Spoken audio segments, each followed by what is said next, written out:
This is Howard LeMage Stadium in Williamsport, Pennsylvania, site of the 2014 Little League World Series. Some of the best young hitters in the country will be there, and I'd like to use their swings to show what it'll take for a batter to reach their maximum potential at the plate. For a batter to reach their full potential at the plate, they'll have to have their upper body in a fully loaded position. I'm going to use this clip of A-Rod here now to point out the keys to having a fully loaded upper body. Now, first of all, let's take a look and notice that the inward turn of that lead shoulder. We call this the inward turn. And when you're in a fully loaded position, that lead shoulder should be pointed, for a right-handed batter that is, should be pointed over toward basically where the first baseman would be playing. That way you're actually almost got your chin on the joint of the lead shoulder.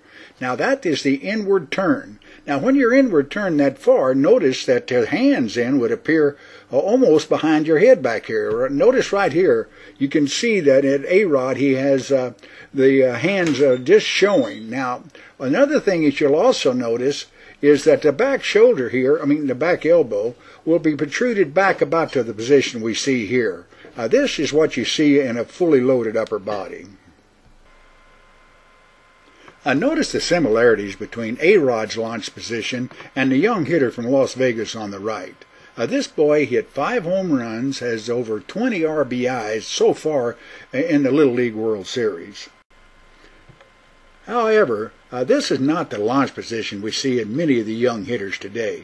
We'll cycle him forward here and notice that as he prepares his launch position, he gets very little inward turn of the lead shoulder, and therefore he never really hides his hands behind his body here. As he launches this swing, we can see his hands all the way through, and therefore this young batter could have really benefited from really getting into a more loaded position.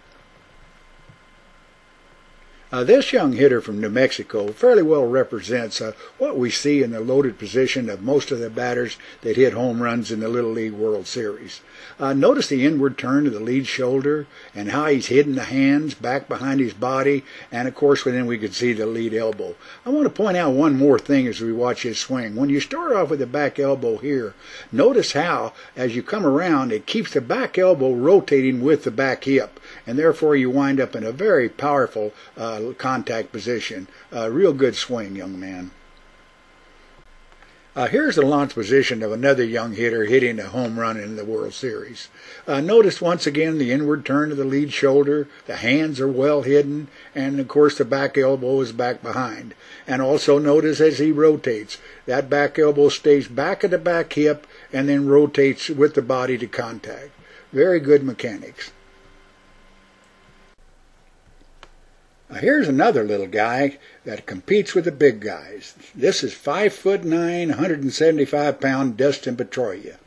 Take a good look at his launch position, and you can see how he generates that great bat speed.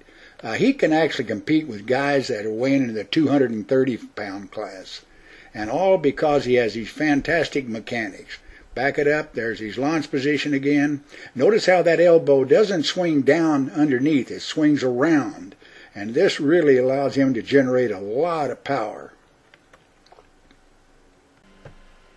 Here's a batter that I think really has a lot of potential.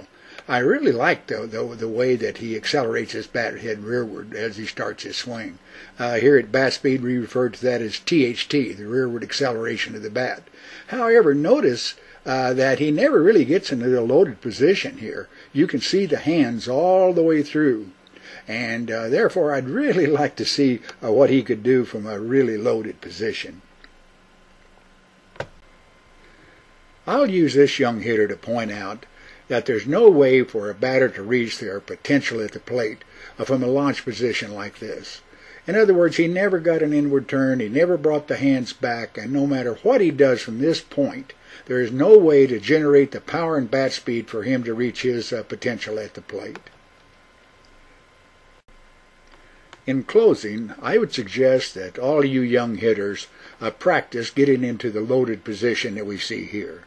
This young hitter from Las Vegas hit this ball, one of his 5 home runs, about 300 feet. So let's take a look at it. We'll cycle through it. Notice how the back elbow comes down to the hip, rides with the back hip all the way to contact, and then, like I said, this ball went about 300 feet. So I definitely suggest that getting into the proper loaded position is really going to help your performance.